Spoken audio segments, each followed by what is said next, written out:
Attention, citizens. It's time for Super Pulp Science. This is Super Pulp Science, where we talk about how genre gets made. I am Gregory Kamichuk, and I'm here with my long-suffering co-host, Justin Curry, known the world over as Chasing Artwork. How the heck are you, Justin? I am racing to a deadline right now. Hooray! Yeah. I'll be racing to my next phone call with a publisher right after we're done recording this.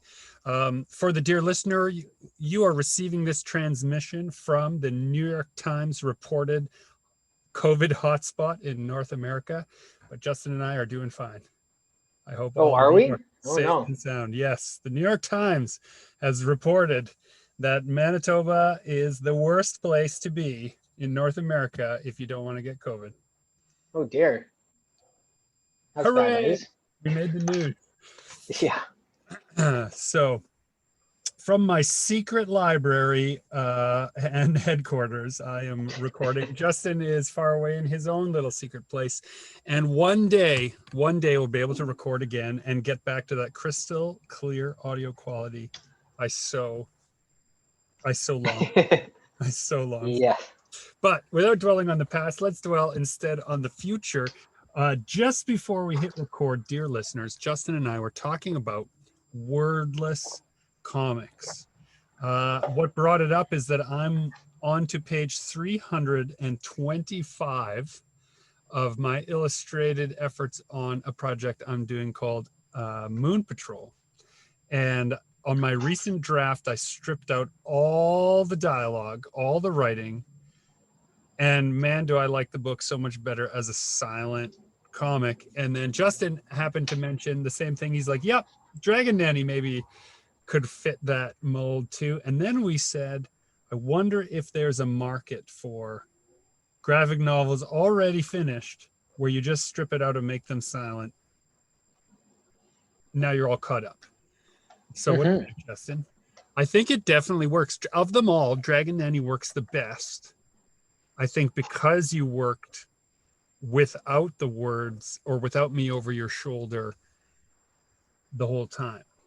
Like if I take my ego as a writer out of it, and like obviously I like a book that has my words in it, but if I look at of our body of work that we've done together that have words in them, that's the one I think that has the most storytelling in the panel to panel work. It could totally work as I think the reason why is with our other books, you would submit a script usually like in Dragon Nana, we'd work together enough times that I told you, like, don't give me anything until I'm almost done. Right. And so like I had none of your words until the book was already completed. And then we started playing around with the words. Whereas every other book, the words kind of came in. And so maybe I saw where I could rely on the words rather than having to do heavy lifting with the pictures. And so it changed, but yeah. Well, that totally changes the process. And like in reverse, Moon Patrol, and for a person just tuning in to their very first podcast episode, Justin and I are both illustrators and writers and graphic novelists and digital artists and traditional artists. And we make all kinds of things in all kinds of ways. And the pandemic has changed our studio habits to being much more solitary. And so in the solitary times, we worked on a bunch of different stuff this past year that normally we would have each other's input in. And so speaking to that, while I was working on Moon Patrol, which became my way of me to kind of try some new skills and meditate on some other things, it's turned into this 325-page behemoth. I will also mention that they're not consecutive illustrated pages. No, that's not true. They are consecutive illustrated pages, but they are not panel to panel work. So it's basically one panel per page. So if you divide that up into Comics Land, you could divide that by 4 to get sort of comics equivalent level of pages in time before anyone panics at that 325. I still see my family. I still eat. I still sleep. All those things are okay. It is a pretty big project though. And when I took out all the words in the recent draft, just so that I could get a good solid save on the art and export at high resolution, and then I went through it without all of the exposition, man, it made for a much different, I felt better reading experience. And then that got me thinking of certain projects like, basically anything by Mobius, Jean Girard, which is silent, is such a provocative bit of storytelling when you're trying to figure it out with just what the pictures are saying. So what do you think goes into a good silent scene, Justin? I think if you come at the story almost like a storyboard artist would, like you have your script for your movie, they don't put dialogue in storyboards. They have to act out the scene with just the scene. And I think that's how I've always approached my graphic novels, is I think of it more as, in my head, it's like a Pixar movie, and I'm building the storyboard of that movie in my head. And that's kind of how I see the process. And so, yeah, the words are kind of the very last thing I think about, and I don't pay them too much attention until the end. See, that brings to mind another kind of exciting thing that was going on, despite the strangeness of this year. A film project that I've been involved in. I wrote this project with some people at Electric Monk, Mike Sanders, who has been on our podcast before. We're into the final edit of this little short film that we did. And he was saying in his editing process, what really helped him recently was to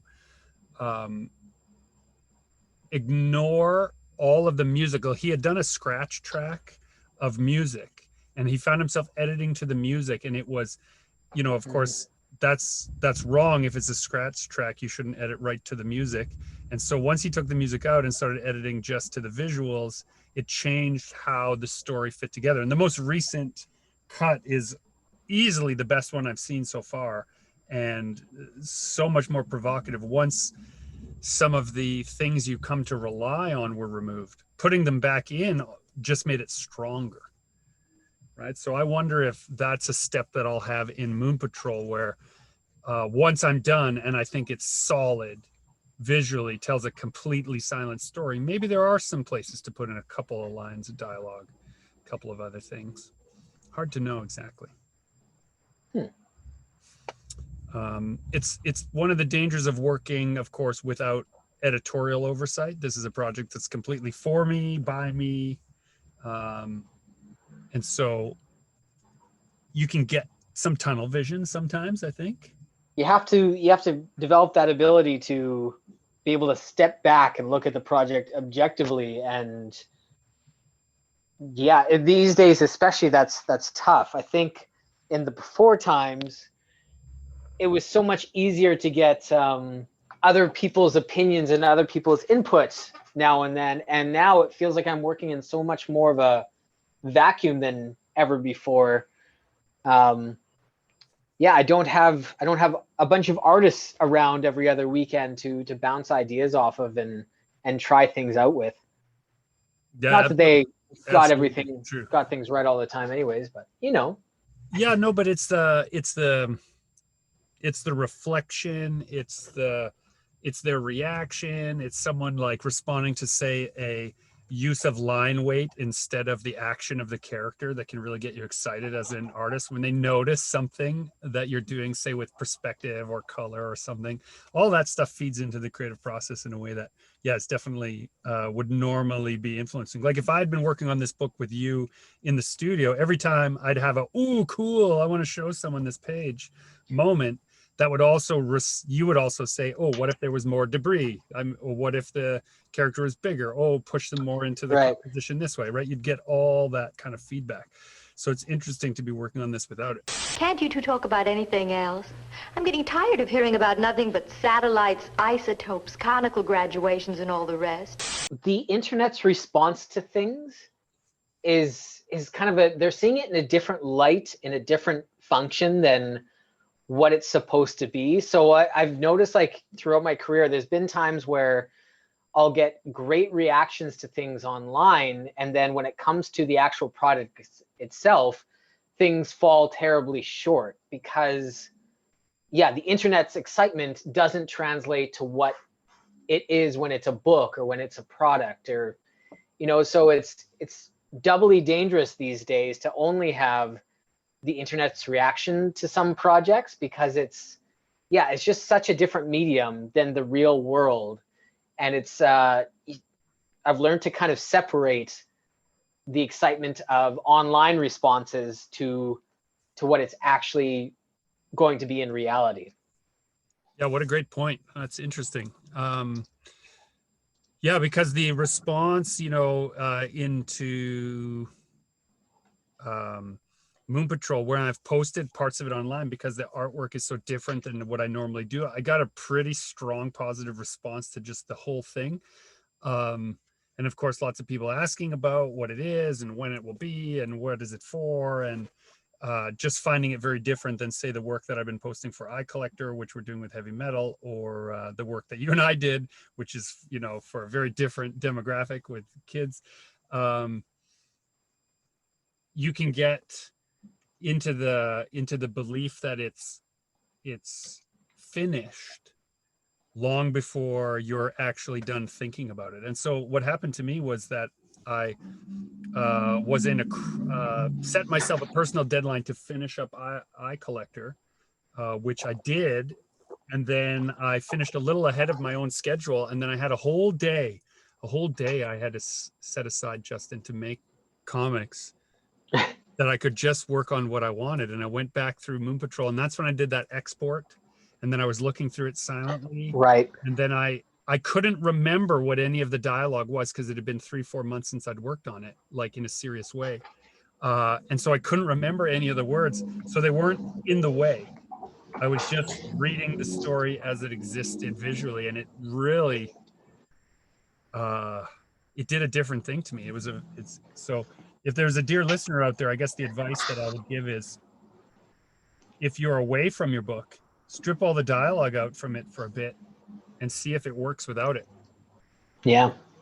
And it's a very different kind of book than, say, iCollector, which absolutely I think does not work without the dialogue. It's too weird. It's too non sequitur. It's too non-linear. If you were to go through the 100 pages of iCollector without any words, by the end, you'd probably just go slightly crazy and then maybe drift off into a dream of madness instead of feel like you had a story. Whereas with Moon Patrol, it's very like, here's the character in the next scene, here's the character in the next scene, here's the character they just met, now they're going off to do something else. It's a lot more linear, so it's a lot easier to get a sense of what the full story is. Yeah, I think that's worth pointing out too, that this method of taking all the text out and seeing if it works only works for certain types of stories that are linear and would make sense.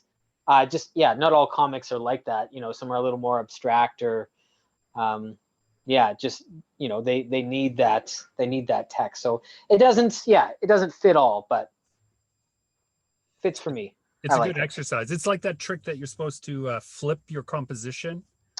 I was going to bring that up. Yeah. I was actually teaching a class today about digital painting, and I brought that up, how it's like seeing it again for the first time. When you take a digital painting, you're often supposed to flip it, like mirror it throughout your process. And it's almost like coming at it with fresh eyes. You suddenly see it differently, and you realize, like, oh, that arm is kind of posed weird. That doesn't quite look right. And when you fix it and flip it back, it looks even better. So it's a good trick to have in your arsenal. Yeah, it totally reveals any failing in foreshortening or in perspective. Immediately becomes apparent when you flip it. You can see that you've been taking shortcuts for sure. It's kind of the same as changing your painting to grayscale. Like if you're doing a colorful piece and you make it to grayscale, and suddenly things aren't reading as well, like if it kind of all starts to blur together and get a bit muddy, your contrast might not be there. You know, it's just kind of, it's seeing your piece in a different way. Actually, I had an art director who used to invert things as he was painting. Every once in a while, he would make a negative of it, just to kind Neat. of like, yeah, really see like what's really the focal and what's not. That worked for him.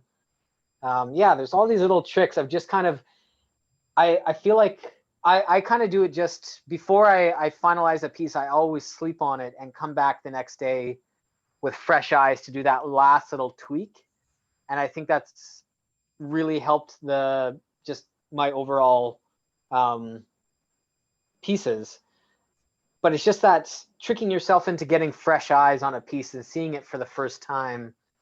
There's a lot to that. For the dear listener who isn't conversant in photoshopping, when you convert something into grayscale, one of the really important elements that occurs is that things that are your eye reads dark shapes as far away and light shapes as close up. It's just part of how your eyes are, how your eyes work. And so if you have a very colorful piece, when you flip it to grayscale, it'll show you the depths and ranges within your own composition that might be fighting against the actual perspective in your drawing. And it can give you a hint as to where to adjust colors and adjust tones so that it reads as darker or heavier, farther away, close up. Those kinds of things are really, really handy tricks. I think you said that opposite. It's the dark things seem closer, lighter, further away. No, dark reads is far away. Yeah? Yeah, dark is shadow. Dear listener, please weigh in. Call 1-800. Which is it? Yeah, no, dark is farther away. I'm just thinking more like 2D parallaxing pieces where like the foreground is always darkest and then you go lighter and lighter, and then the mountains in the background are kind of like faint 10% shapes. Okay, so well, now this is a great conversation in that regard, because how we're both thinking, and it's funny, you guys can't see it, but I've been doodling this whole time, so I'm flipping to a page to illustrate to Justin what I mean. You're thinking about foreground, midground, and background elements. Yes. Whereas anything in the extreme foreground that's dark will read heavy and close, and anything that's in the far background, you can get a sense of distance between those 2 points. Whereas I was thinking about my compositions in Moon Patrol, which have big foreground images of characters and deep settings where there's corridors and there's elements like that. So whenever I'm setting in my dark shadow, that's always the part that's furthest away. It's dark. Yeah. Right. And so it's interesting too. And this is one of those reasons where an art director will come in and ask what your intention is. Because if you want to make this character read as heavier and more urgent, the foreground character, putting a heavy shadow onto that foreground character will bring them right into and make them feel very menacing up close. Interesting. I'm at the end of around I have somewhere between 5 and 100 pages left of Moon Patrol. I can't decide where somewhere between 5 and 100. But in the end, my main character has been this like foreground light figure right up into the camera. You can see all her details, all the details of the like space suits or armor she's wearing or whatever. I flip that, and she does this trick where she uses this like power, this like light sword essentially. And so she becomes this silhouette, this menacing, horrible silhouette for the last section of the book. It's either going to be the next 5 pages or the next 100 pages. Like I said, I haven't quite decided. But this is one of those situations where I'd recommend you get a deadline in place. Yes, totally. I know what you're thinking, Tom. I don't appreciate it. But coming to your compositional elements, what I've found it's doing is it's competing with what I'd been doing with the backgrounds, which is setting up this dark shape to be the extreme background. Now it pulls it to the same planal surface of the illustration. right? So if she is really a dark silhouette and the furthest point in the corridor behind her is also the same percentage black, they actually read quickly when you go quickly, as if something is at the same level of her in the plane. And you had mentioned making these background elements a percentage of I guess, yeah. In when I work in Illustrator, it's a lot of percentages of transparency. So my trick when I'm building, I'll have usually my characters, you know, in the foreground, and in the background, I want like big mountains or big pieces of rock or debris. I'll set those to a lower transparency so they become partly the color of the sky, because the sky is actually bleeding through that object. And then I'll kind of fade out the bottom of it so you can't see where it connects to the ground. And that gives you a sense that it's really big and off in the distance. And yeah, that really sense helps of with scale. atmospheric diffusion between you and that Yes, extreme exactly.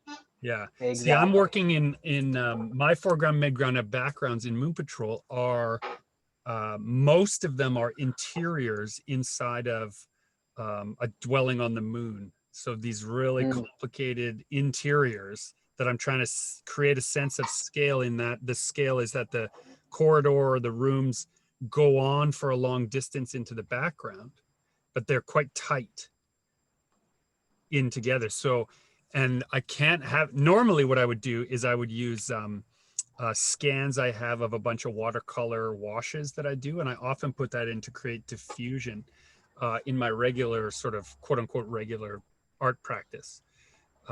But because this one I'm doing all with a 5-point line, I'm drawing the entire book in a 5-point line. It changes how I can use that. And I'm trying to do no diffusions because I always use diffusion as a trick. I'm trying to use shadows. So 10, 20, and 60% grays overlapping to create a sense of light and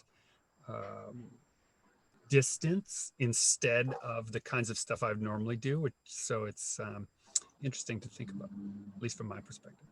I love my new thing that I've been really enjoying is playing with a noise overlay on like a high contrast piece, getting that like really grainy old film kind of feel on some things. Totally. I'd love to do a whole Totally. I'd love to do a whole story that's high contrast, almost black and white, maybe one other color, that's just noise everywhere. That like diffused noise is like be a huge part of it. So I put a ton of trick. that kind of noise into my most recent Minus Institute pages, where I just wanted them to have that, like you say, that filmic grain. And so for those of you fiddling with your Photoshop settings, you just go into add noise and you can just keep doing that on a layer until it's really quite until it's got a lot of grit. And then you put that layer, at least this is what I do, maybe you're doing it differently. I use that as an overlay then over the entire illustration. Yeah, you make it a separate layer, fill it with black, and then add noise, and then set it to at least soft light or overlay or color dodge. I forget the transparency, and then turn it down a bit. And I find it works really well with simple kind of silhouette almost drawings. Yeah, no, it's a great little filter to play around with. I think I hesitate a little bit because I went through, I think most designers back in 2004, 5, 6, 7 went through like a grunge filter phase where everybody was getting like crumpled up paper and overlaying it on everything. Yeah. And I'm scared of going back to that. For sure. In the right context, it works really great, but people try to use it everywhere. Like in horror books, I love it. In books that are supposed to be a little bit more whimsical, it doesn't quite work the same way. It's like when people drink too much tequila and then can never drink tequila again kind of thing. I did that. I did like too many pieces with way too much grunge texture, and now I can't go back without cringing. So a fun addition to that grunge texture trick was I started taking watercolor washes, and I'd wash an entire sheet, you know, like maybe a 24 by a 36 sheet of paper in weird watercolor sort of bleeds and splashes. And then I took some high resolution photography of those things and then have them now as a collection of layers that I can use when I really want to add texture, and have it feel a little bit organic, a little bit like it makes a digital canvas space, which comes clean. If I drop it in behind, it almost gives it a texture that's not quite a paper texture and not quite a paint texture. And it just gives it the right kind of noise that makes it feel right. I used a ton of that in iCollector recently, just playing around with that. And I think that's why I'm avoiding it in Moon Patrol, as I did it so much, is exactly that. It's like eating too much Yeah. of the same dessert, and now I can't use it in this other one. So it's been interesting. One other thing I've done, which is a little bit boring from your toolkit, I think, is I built a bunch of the close-ups of my main villain's face. I have this like Grendel style character. Grendel, not the comics Grendel, but Grendel like from the real Beowulf legend. And he has this really reptilian, really strange features. And I built each piece as a separate thing, almost as if I was going to animate it. And then I can move the eyelids, the mouth, the lips, the ears, the jaw, the cheekbones. I can shift those around and then get different close-up expressions from my horrible monster, with each piece being a separate manipulatable layer, which is something I, of course, have stolen directly from your workflow, except I'm doing all of this by kind of like I'm doing now with these doodles, doodling each piece of it as a separate drawing, copying those into Photoshop as a separate layer, and then manipulating those drawings as different illustrations. I would say you stole that more. Like that's just kind of animators always have to do that. And I kind of just have that built in because I work in vector. It's so easy for me to isolate things like that. So it's not like I made a conscious choice to have that. It's just part of the program I use. Everything's a separate element to from the get-go. But yeah, like it makes me think of if you ever look at animations in After Effects, everything is kind of this, yeah, all these isolated little objects with little animation handles on them so they can animate characters, and it just looks so clean and nice, and makes me want to animate more. Well, I wish I had more reason to. Yeah, you've done some great little animations. I'd love to see you do some more of that. But there's no, like, people don't seem to react to them, you know, like I'll get more reaction to posting a work in progress than an animation that I spent 40 hours on, you know, just kind of fizzles. Right. Yeah.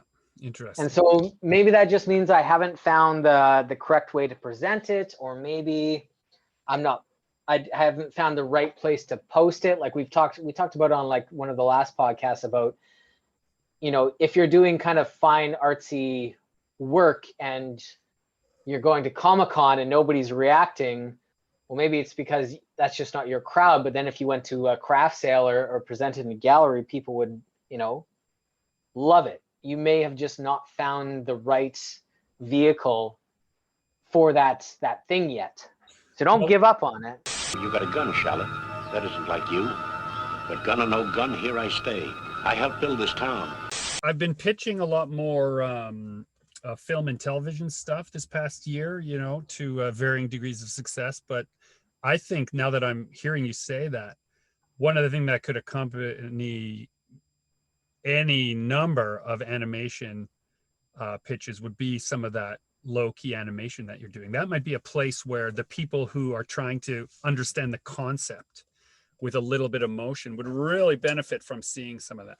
So maybe we can hitch your skills up to that star for the next little while. It's kind of like animatics when they're making like an animated film, or even like the next Star Wars movie.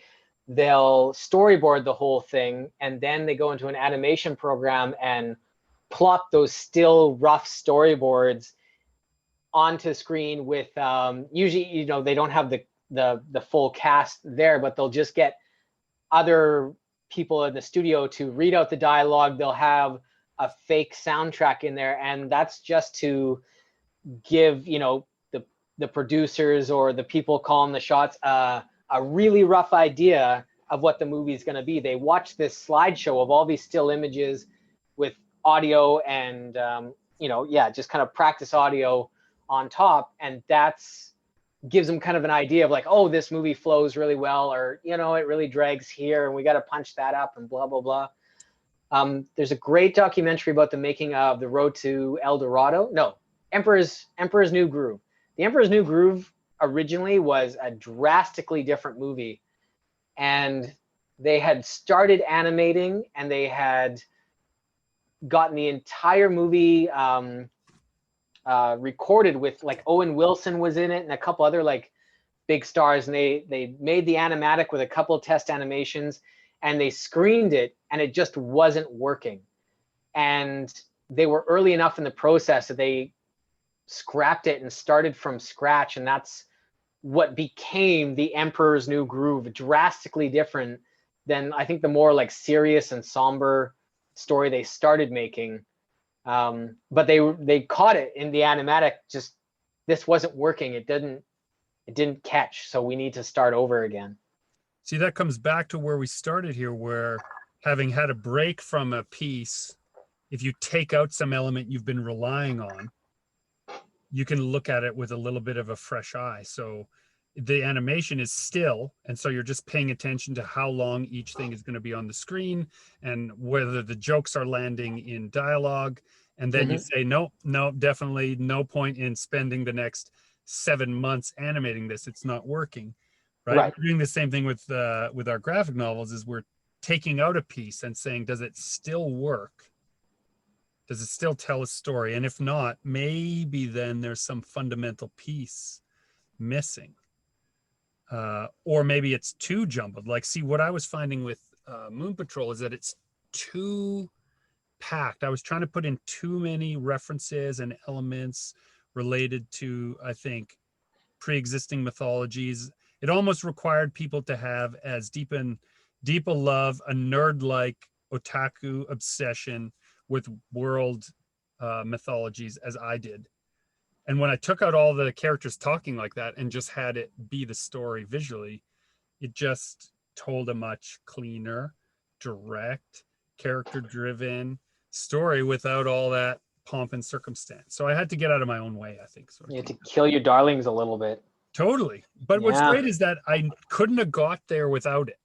Without the dialogue, I couldn't have got there. So it was a necessary step in the creative process. And I think that a person can get very discouraged if something is not working, that they should somehow give up.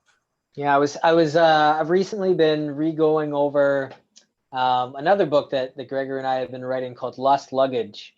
I've been re-storyboarding and kind of just playing around with the characters and the elements and the settings. And I've killed some characters that like started off with the book. I've done a couple versions without them all together.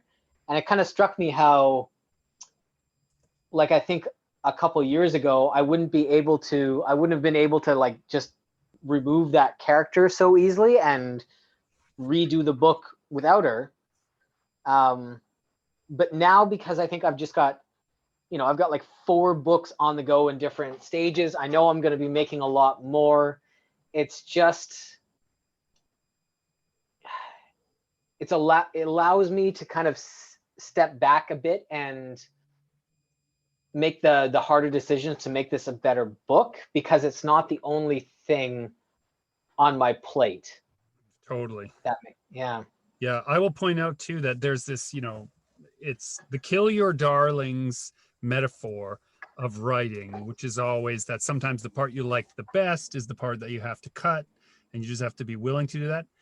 If you're fairly prolific or you have a lot of projects, whether they're commercial or just for yourself, the idea that you have to kill your darlings is a little bit of a misnomer, because what it really means is move your darling into a save file and use them somewhere else.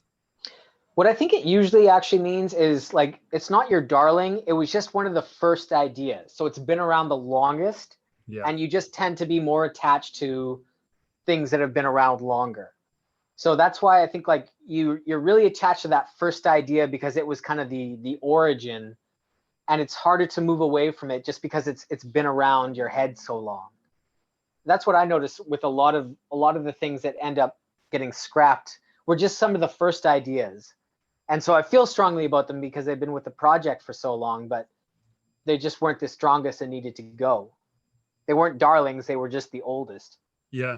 In a film project that I've been working on, the name of the main antagonist, we had given them a title, which was almost like a verb that they could enact.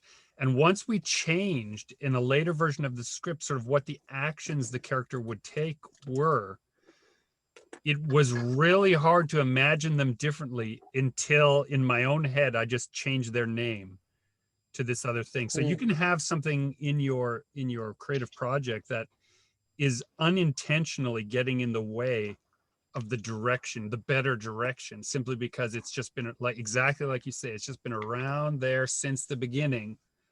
And you got so used to calling it that you can't change, you know? It would be akin, this is not the same example because I can't talk about that other example, but it would be like having the character called the detective through scripts 1 to 4 versions, and then changing it to the coroner and having to have that character behave differently, right? When you're doing that rewrite, you can't have a coroner character behave like a detective, even if they are detecting things. It changes how you think about that character. Yeah, it's interesting. And, you know, with Moon Patrol, which is, you know, on its surface, it's the story of a woman and a robot. It's kind of a love story. They're on the moon. They're part of this team of people, or it seems like a society of people who defend Earth from the monsters that live on the dark side of the moon, right? It's pretty dead simple in its execution. But I was drawing in all these other complicated things into the dialogue because I became convinced that in order for it to be worth my time, it had to be deep. Right.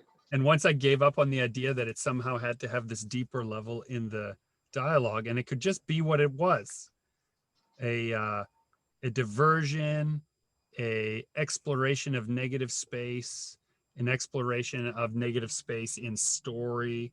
The Japanese have a word for that. They call it ma. In Japanese storytelling, it's the space created by the line work or by the art itself. And the negative space therein is the point. Miyazaki is very famously is a filmmaker famous for that. The Studio Ghibli films have a lot of M-A in them, a lot of space where it seems like nothing is happening, but if you took out that space, then the film actually would have nothing happening. It's the negative space that creates feeling and emotion. And once I sort of accepted that that's what I was doing with this book, I was able to get rid of all that other noise. So, yeah. So I'm sorry if Dragon Nanny is too noisy for you. No, not at all. It's it's what would you say? It's about half the amount of text that you originally, like, I think the first script to the final script, it's about half the length, right? Easily, yeah. We just kept cutting and cutting and cutting and cutting. Anything that, you know, from my perspective, anything that took away from how alive the robot seemed, I just kept cutting out. Anything that wasn't adding to that, I didn't want in there. And it just kept getting sparser and sparser because you had done all that work. This is no image, darling. It's what I've been predicting for years. And this is good instead of evil. That was my one uncertainty. You know, and if I think about it, Dragon Nanny has the most ma of any book that we've done. It has the most. It has a lot of ma. Yeah, it has a lot of room for things to be happening where where it's just for like 3 pages, a robot just building a sandcastle. It's only a half a page, But you 20 build up. pages. First he has to find, Yeah. he finds the beach, then he admires the beach, and then the water laps, and then he builds some stuff, and then his sandcastle gets knocked down, and then he's like, oh no, right? There's all those great things, which actually have nothing to do with the larger story of the Dragon Nanny, but they have everything to do with the character, right? Yeah, if Dragon Nanny was published with like a more classic comics publisher, what do you think? Like maybe 28 pages, maybe 32? That's right. You'd take out all the, you would be taking out all the, for lack of a better word, the fill, but it's actually the fill that makes it special. And chew that scenery. Chew it. Yeah. Chew it. And that's what I've been trying to do in Moon Patrol is I've drawn so many buttons and switches and cables and panel screws, like stuff that I would never, under any circumstances, take the time to draw in a commercial project. There's just not enough time in the day. But because this is completely a non-commercial idea that is just for me, when I'm like, you know what, I'm going to draw every screw on this panel. And it might take me like the 5-hour drawing session to do this one keyboard and all the little bits that connect to it. And that's just fine. And it only appears on one page. Right? For what reason did I put that much effort in? I have no idea. I find some days like the mood will just strike you. Like all I want to do is draw, the panels today. Like I'm just in that groove. They're just speaking to me. So I'm going to spend like an 8-hour session just going overboard. And I find when you kind of follow that muse, when that muse comes and slaps you and wants you to just draw the one thing, if you just follow it, it usually ends up taking you somewhere good. That'll add to, that'll add to the story in a great way that you wouldn't have expected, that you couldn't have planned, a lot of the, completely a agree. lot, it's those random wandering pages that you didn't plan out that just kind of happen that usually end up being some of the strongest in the books, I find. It sounds ridiculous, but I spent so much time drawing overlapping bundles of wire.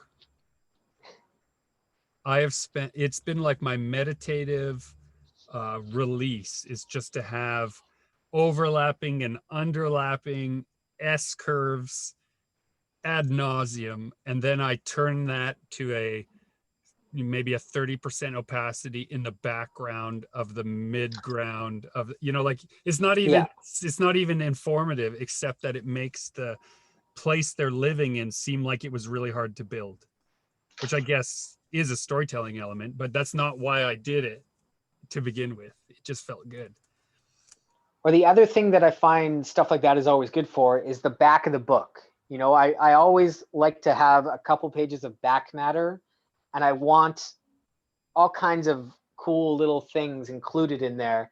So if I end up spending time drawing something that doesn't end up in the book or just seems to be in an off tangent, that's going in the back of the book. And while I talk about something else a little dry, I can at least have it there. So it still gets used. People still get to see it. So the darling remains intact. Yes. God, that's what art books are so great for. I'm so glad I print art books periodically, because all those half-dead darlings get to show up in there at least. And it makes it somehow less sad. Well, and it sounds like you've got another art book coming. Am I jumping the shark here by letting people know ahead of time that you're planning a new art book? Yeah, well, I've been kind of threatening to do it for a while now, but it's getting to be such a big project. And like my online store and things are doing like consistently well enough that I feel like I can print my next art book. Art books were always something that I just had at conventions and I sold at conventions, and they kind of relied on the income from conventions to happen. And it's taken me a while to kind of get my online presence to a point and my online ordering to hit a threshold where, printing a graphic, not a graphic novel, but an art book makes sense from a business standpoint again. Totally. Like with graphic novels, Kickstarter is going to be how I'm doing things, but an art book I can't really put on Kickstarter. It doesn't fit there, so it has to be kind of under my own steam.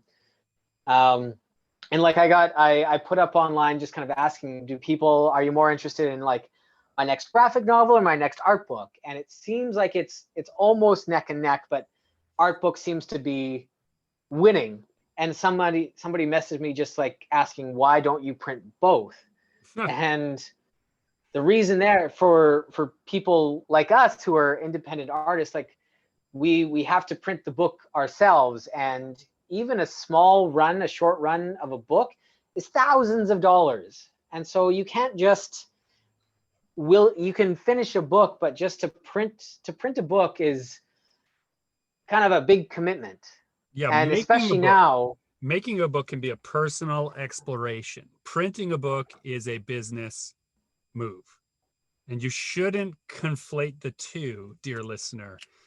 Making your own comics, I 100% encourage it all the time. Printing your own comics in runs of thousands, I don't encourage everyone to do unless you have really looked hard at the numbers and at whether or not it makes sense for you to do so. Making comics is good for you. Selling comics is a tricky business. Yeah, you need that venue. You need that outlet. If you print 1,000 or even 500 copies of your comic, where are you going to sell those 500 copies of your comic? Once friends and family run out, you still have 485 comics to move, and you need a venue. And these days, like, our normal advice would be go to Comic-Cons, go to trade shows, do stuff at your local bookstores.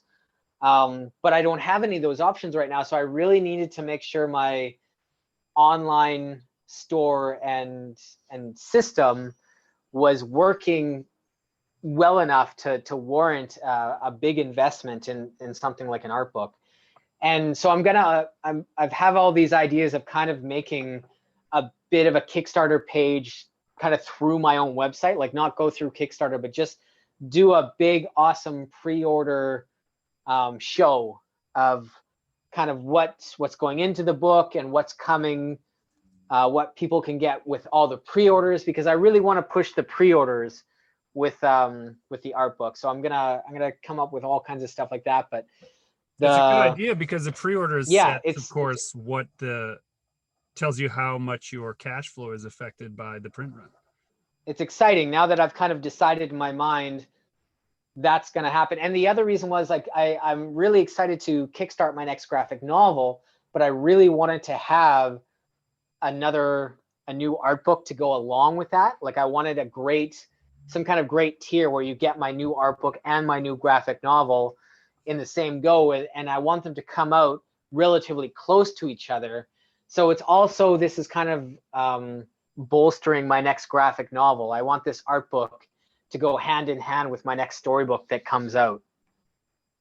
Yeah, right. That's a good idea. Well, and I really was hoping to have done a Kickstarter already for a couple of different projects. But for me, I'm hampered by the fact that lockdown means I can't get help to do any of the order fulfillment. And I just do not have time between being a dad, teaching my kids, being a husband, doing all that other stuff.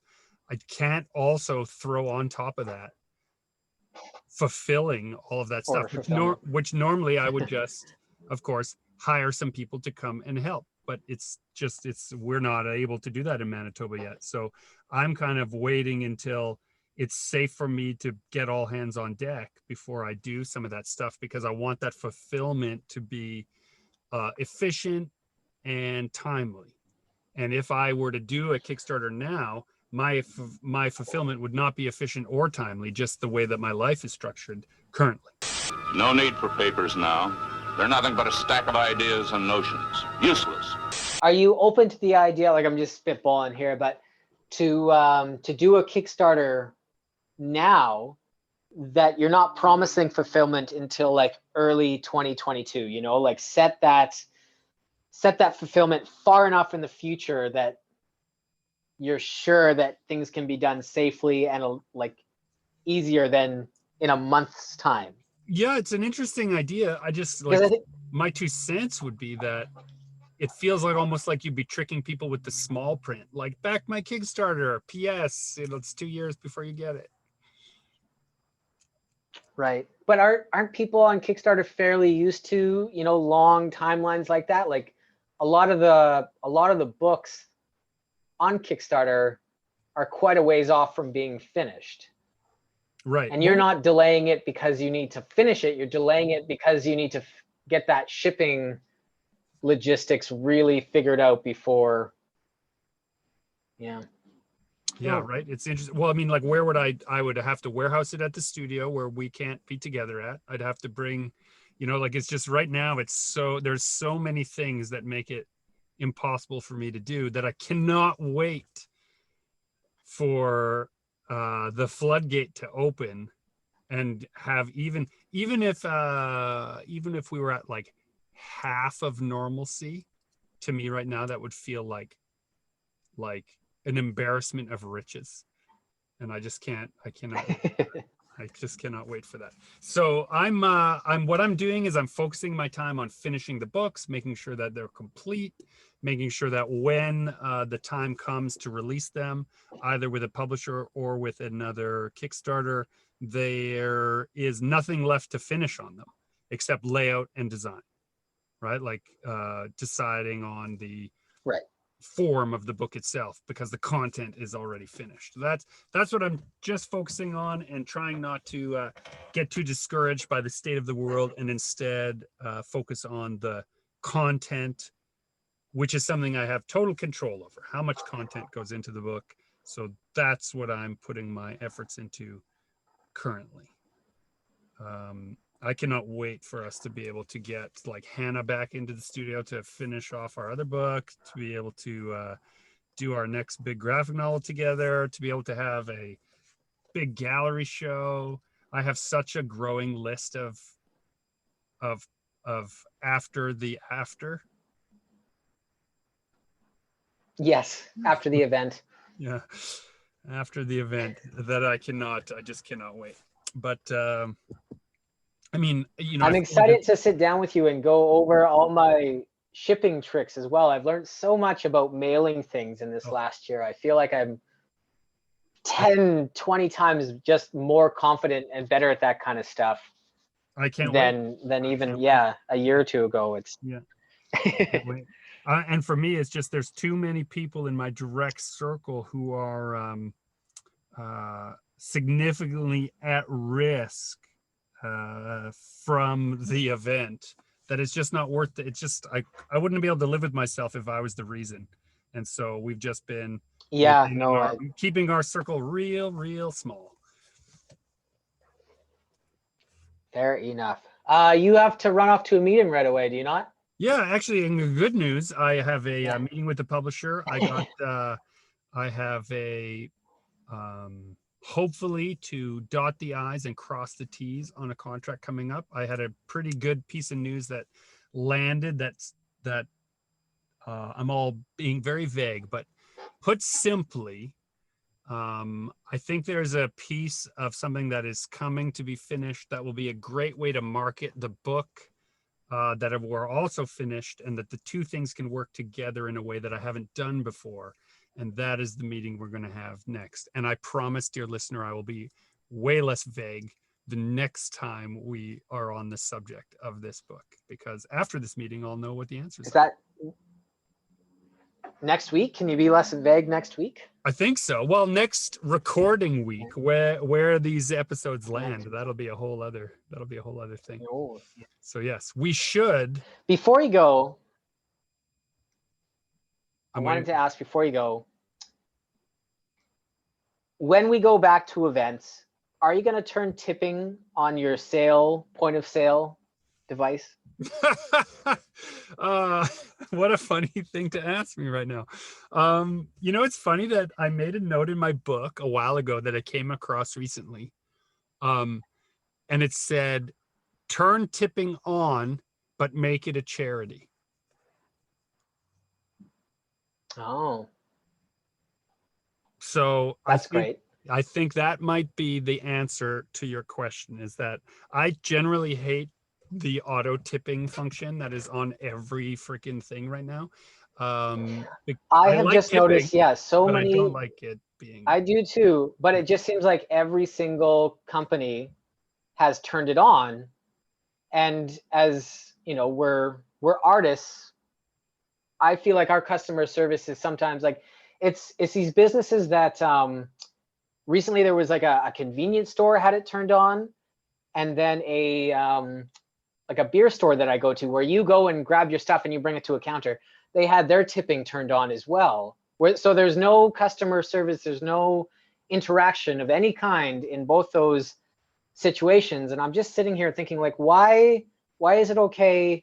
And maybe this is just coming from ignorance and I don't understand where tipping should be on and where it shouldn't, but a convention artist alley full of artists who are making, just making artwork. I've never seen a tipping thing turned on there. But I would tip. And why there. is that? Yeah, I would totally tip at Artist Alley in a way that I don't want to tip But what? The grocery store. But oh man, but does that just make us jerks? I think we're jerks. I think that makes us jerks. I'm not sure. That is a whole discussion for a whole nother podcast. Are we jerks? Yeah, I'd like to have somebody on to just explain like what, at its core, what is tipping for, and then why is it suddenly seem to be attached to every single point of sale device and every kind of company right now, well, other than their bottom line suddenly go up. In my long and misspent use, I worked in many industries where tipping kept us alive. So I know that the real reason for tipping is that the minimum wage is so shit, pardon my language, Dan, that you need the tipping in order to have a living wage. But